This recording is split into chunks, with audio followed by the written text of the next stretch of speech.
My name is Victor Padee. I'm Chief Revenue Officer at Aevi. I'm responsible for sales, marketing, partnership and pre-sales. At Aevi, we are the only in-person payment orchestrator. So what it means, we connect devices at the front end to card acquirers and financial institutions at the back end with all the value added services in between. What it means in practice, we allow businesses to create an in-person payment solution that works for them rather than the one that is forced onto them. I'm Nigel Thacker, so I'm Chief Commercial Officer at Silverflow. And what we have delivered at Silverflow is a next generation state-of-the-art card acquiring processing platform. It's cloud native, it's geo-portable. We've established it in the US, we process in APAC, we process in Europe, the UK, and we're expanding further and further across the globe.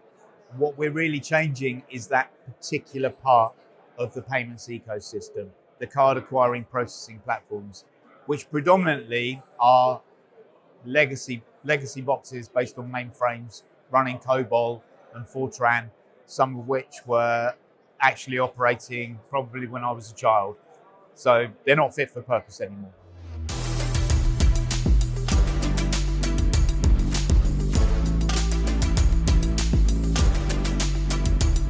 So payments, I think, is much more of an established area of play for businesses now. The knowledge that businesses have internally about payments and how it operates has increased massively in the last 5 to 10 years. And there's now an element of those businesses wanting to take control. So they've effectively been given what they can have previously, and that's all that was available. Now they know what they want. They can go out and establish and create and build their own payments infrastructure that suits their business. You know, their business might be recurring payments if they're a platform, or their business might be a retail business where it's about consumer experience more than, you know, how successful will the payment be. If you're in store, the payment's going to be successful, almost certainly. If you're online, less so. I think the biggest shift is because of the speed of innovation and also the complexity that we've seen. So I've worked in payments over 2 decades now, and I think in the last 5 years I've seen more change than the 15 years up to that point. There was a time the payments were very, very simple, and you used to get a full end-to-end solution from a provider, and you ingested what was available.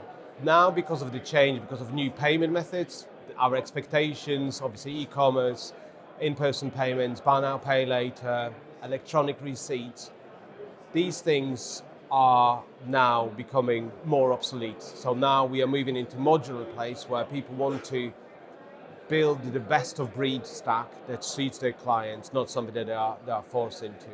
But I think it's all being driven by customer demand. So how we want to pay is then driving the innovation, driving the pace of change.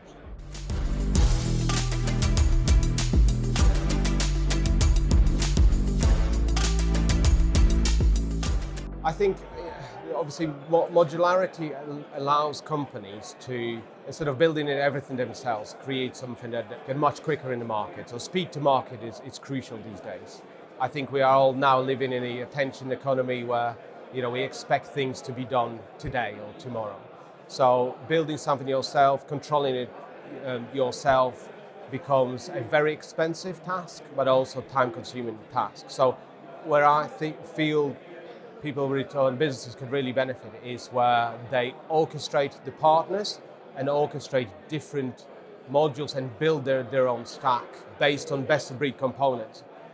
All of this being said, it's very important to think about the overarching architecture.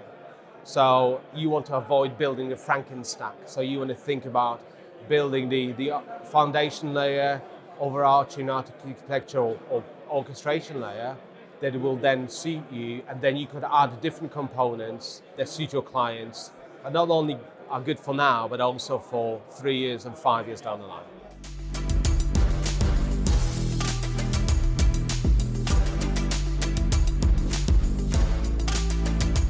So really, I would say that there's a huge element of provision of data in there. the more data you have access to now, the more likely you are to be successful in processing your payment. Many of the kind of legacy solutions that are out there would deliver absolutely maximum, probably 100 or so data points. We can deliver 750 plus data points within our messaging. And those are really, really key for avoiding some scheme fines, for example, for increasing the likelihood of success, for decreasing your costs, particularly, for example, in the US market, where a downgrade means you're going to lose at least 1% on that transaction if you don't get it right first time. So I think data and transparency and access to it, hand in hand with the fact that there's a lot more knowledge now at the client end in how to manipulate and how to use that data to give customers a better experience or to ensure they're going to get the goods or the service that they want to have.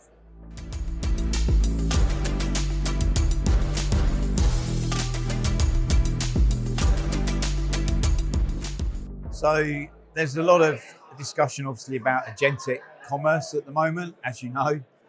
Where that will lead, I don't think we know yet. I think everyone's standing by, watching and waiting to see how that evolves. I can see some huge uses for it. I can also see some rather large hurdles to cross in terms of identity, the actual act of the agent and where they go. But I think for sure, the ability to adjust your payments stack quickly and easily is key now for all of the big players in the space. You need to be able to change those modular elements, as we just talked about, quickly and easily. And that's the way forward now. So having one provider for everything really doesn't suit. We at Silverflow, we don't support a fraud module ourselves. We don't support an onboarding module.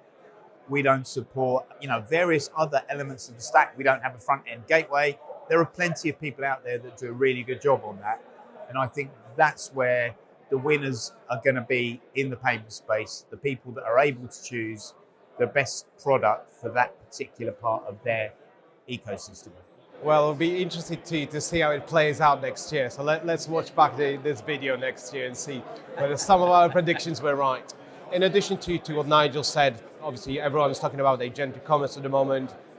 What I really liked when Nigel mentions all about data. I feel that future of payments is becoming more and more about software. So the payment event, when you actually pay, will become an event. Terminals or hardware will just become a mechanism of gathering the payments. Stuff around it that the payment event will trigger is something that I think we could see great future in. So things like loyalty, contextual offers, additional things that recognizing your customer and having more data that both customers and businesses can use to enhance the customer journey. I also think we'll see more modularity. The same as Silverflow, we stay in our own swim lane. We don't want to be everything for everyone. We focus on our niche part. We are the front end, and then we partner with the likes of Silverflow that do the processing much better than we ever would, right? So we'll see more modularity, we'll see more flexibility, we'll definitely see more change. And that will be driven by customer expectations. And I think we're at the point where all the businesses, banks, PSPs, retailers are realizing is that they need to create a payment stack that works for their customers and enables them to understand the customer better.